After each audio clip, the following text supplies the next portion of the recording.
My TV's just activated.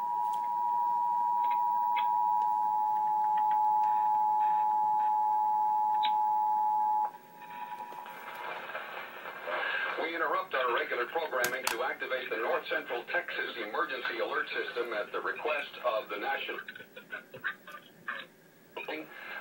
for southern Dallas and north central Ellis County. That's the tornado warning that was posted earlier.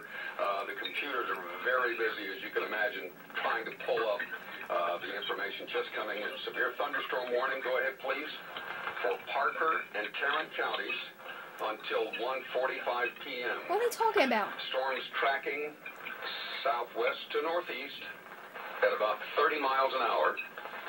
These storms are capable of golf ball-sized hail and winds gusting to more than 60 miles an hour. Stay tuned. We'll check in with Chief Meteorologist Brad Barton in just a moment.